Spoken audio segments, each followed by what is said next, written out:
안녕들 하신가요? 전 세계에 계신 참새 구독자 회원 여러분. 지금 미국에서는 남성 군인들이 자살률이 20%가 증가되었다고 합니다. 남자분들 안녕하세요.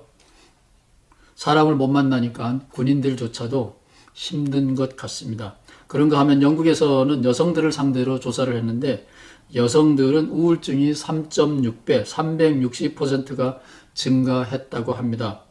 남자들보다는 여자들이 영향을 더 많이 받네요. 남자들의 경우는 이건 군대니까 뭐 좀 자살이 그렇게 쉬운 건 아니니까 뭐 같은 급수로 비교하는 거는 좀 무리지만 지금 전 세계적으로 상황이 우리들을 힘들게 하고 있습니다. 코로나 상황을 잠깐 보면요. 전 세계에서 3천만 명을 넘어섰고요. 확진자가 사망자는 100만 명이 넘어섰습니다. 제가 살고 있는 미국에서만도 20만 명의 사망자가 넘어섰습니다. 전 세계 100만 명 중에 미국이 20만 명, 5분의 1이 넘었지요. 미국은 대통령을 잘 만난 덕분에 어쨌든 잘 돼 가고 있습니다. 한국은 뭐라고 말해야 되나요?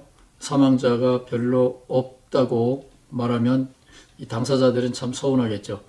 자, 이런 상황에서 3,500만 명의 확진자와 100만 명의 사망자가 생겨나고 남성들도 여성들도 젊은이들이 전 세계적으로 우울증이 자살률이 급증하고 있는 이런 상황에서 참새는 무슨 복음을 전할까?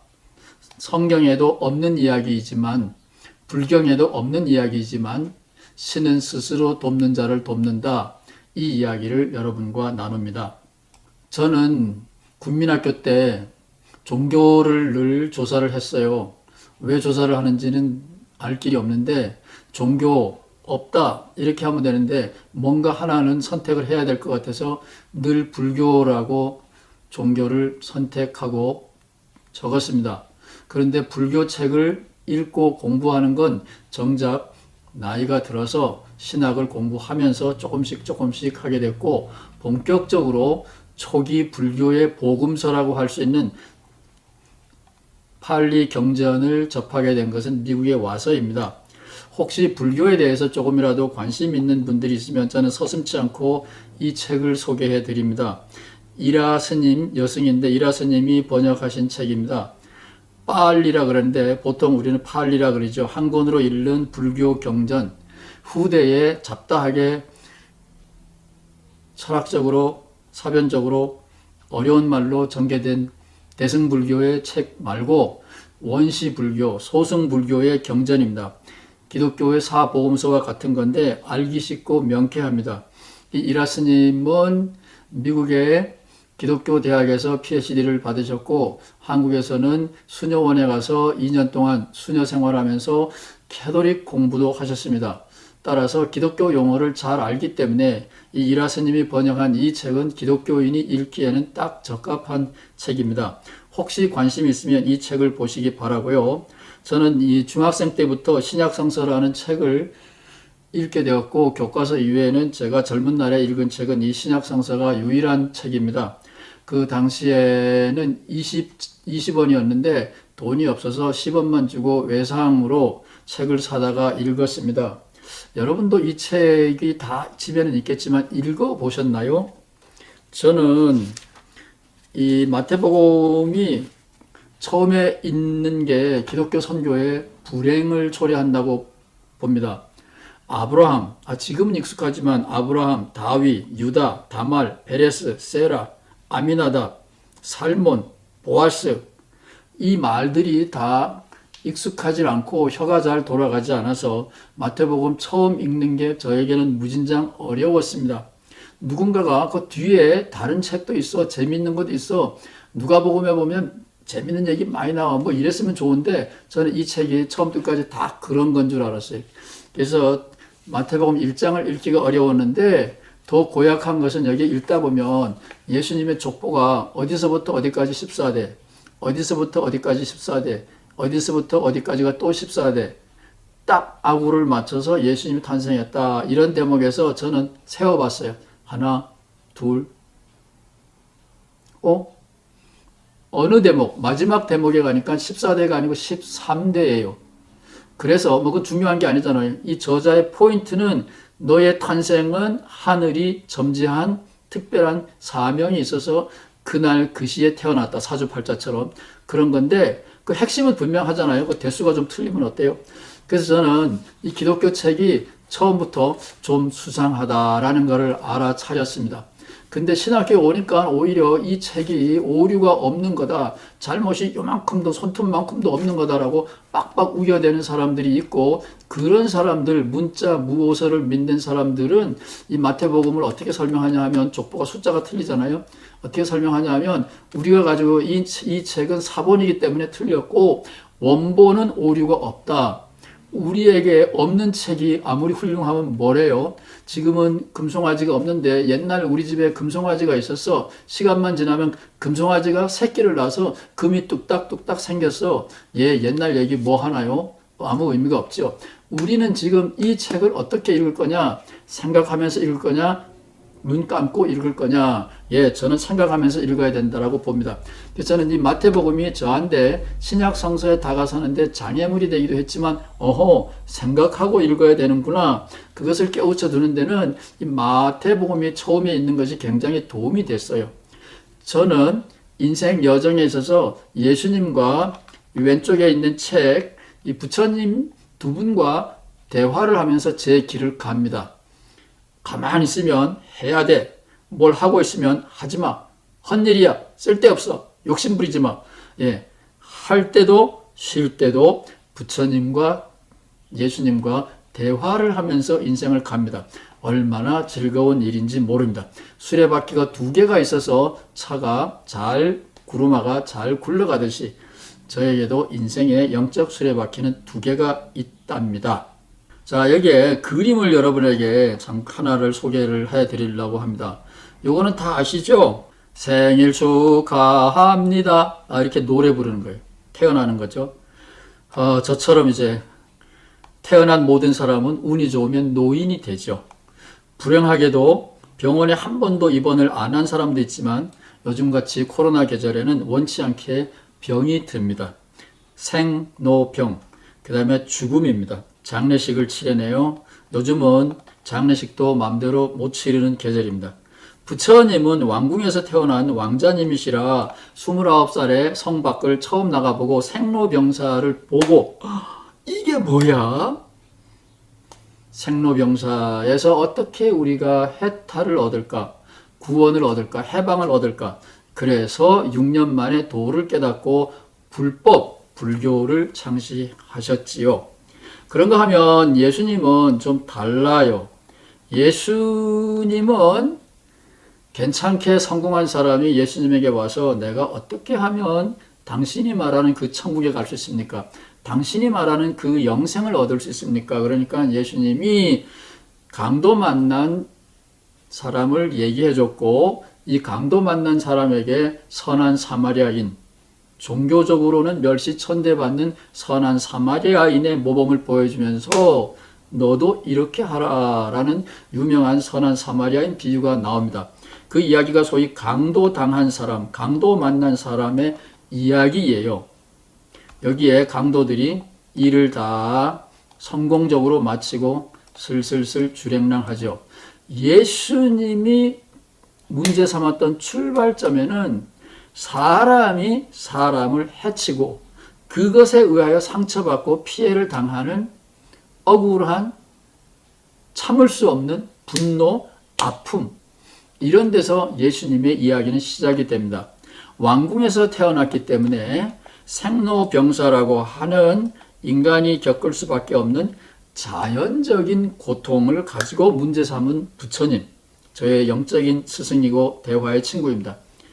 인위적으로 아픈 것을 경험하고 이것을 어떻게 극복할 거냐, 선한 사마리아인의 비유를 가지고 출발하신 예수님의 이야기, 이 두 이야기가 저에게는 큰 스승이고 위로가 되고 힘이 됩니다.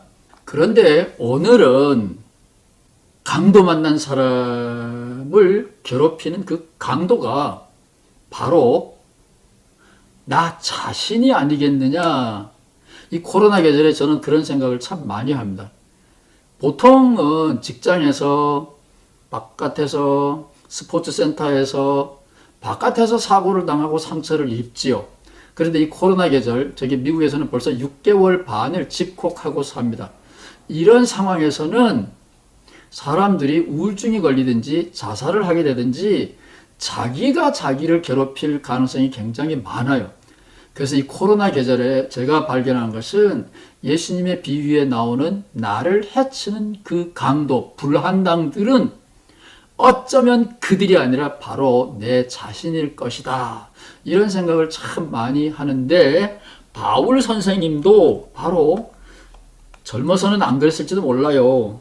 철이 들면서 바울 선생님도 그런 고백을 남겼어요. 신약 성서에 옛날에는 절반, 요즘은 3분의 1을 쓰신 바울 사도, 예수님의 제자 바울 사도가 있는데 그 말년에 쓴 책이 로마서라는 책입니다. 로마서 7장에 바울이 나는 너무 비참한 사람이다. 말년에 철이 들어서 탄식을 합니다.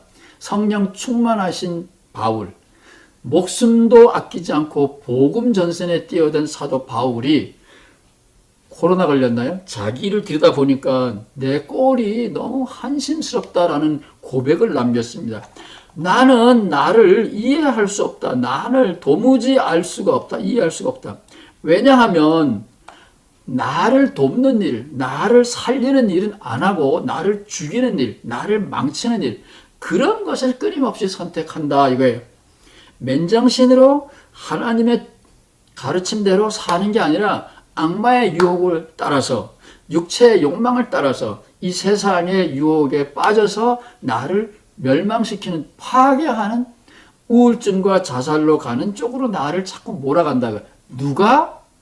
저 바깥에 있는 강도가 아니라 내가 그렇게 한다라는 거예요. 나는 비참한 사람입니다. 이 죽음의 몸에서 누가 나를 구원해 줄까요? 예. 이 강도는 바로 나 자신입니다. 그래서 저는 내가 나를 돕지 않으면 하늘도 나를 도울 수 없다. 이 이야기를 불제자들과 예수의 제자들과 다 함께 나누려고 합니다. 내가 이렇게 비참한 인생이다라는 고백을 어거스틴이 듣고 젊은 날 잘 나가던 어거스틴, 높은 자리에서 부러울 것이 하나도 없는 어거스틴은 바울이 말년에 쓴 이 글을 보고 바울이 자기의 젊은 날, 예수님을 몰랐을 때 혹은 신앙 초창기에 겪었던 내적 갈등이라고 봤어요. 자기는 잘 나가니까 갈등이라는 걸 몰랐어요. 그런데 어거스틴은 철이 들어서 나이가 든 다음에 바울 나이가 됐을 때 수정록을 씁니다. 내가 잘못했네.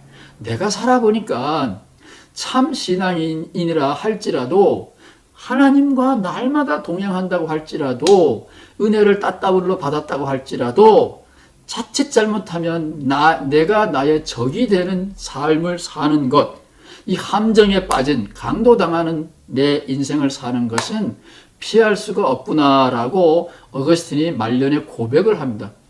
그래서 어거스틴의 경험이나 바울의 경험이나 내가 나를 돕지 않고 거꾸로 내가 나에게 강도질, 내가 나를 죽이는 살인자, 내가 사망과 손잡고 내 안에 있는 생명을 죽이는 악마 역할을 할 수도 있다라는 게 진지한 사람들의 고백입니다.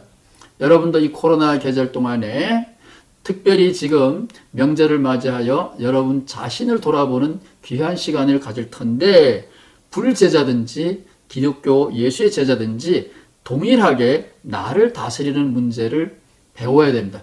예수님도 아멘이고 시달타도 아멘인 귀절이 바로 신은 스스로 돕는 자를 돕는다. 뒤집으면 내가 나를 버리면 하늘도 내 가족도 나의 친구도 나를 돕지 못한다라는 거예요. 구원은 나에게서부터 시작됩니다. 물론 하나님의 은총이, 친구의 우정이 늘 나를 감싸고 있어요. 그런 의미에서 은총은 저 바깥에서 시작이 된 거예요. 나를 돌보는 가족들, 친구들의 우정은 늘 나를 모태처럼 감싸고 있습니다. 그러나 내가 나를 돕지 않으면 누구도 나를 구원하지 못합니다. 예수님의 길과 시달타 석가 선생님의 길이 다른 것은 맞아요. 그러나 어느 면에서는 만나는데 오늘 원조복음 1장 1절에서는 두 길이 만납니다. 내가 나를 돕지 않으면 누구도 나를 도울 수 없다. 양생하십시오. 양생의 재미와 양생의 보람과 양생의 명분 속에서 여러분을 구원하십시오. 양생은 2조 말에 유학자들이 찾아낸 기독교의 사랑이라는 단어와 같은 단어입니다. 저는 기독교의 사랑이라는 단어가 오해의 여지가 많기 때문에 잘 안 씁니다. 생명을 돌보는 재미, 보람, 명분으로 여러분을 도우십시오. 그러면 하늘도 여러분을 도우실 것입니다. 감사합니다.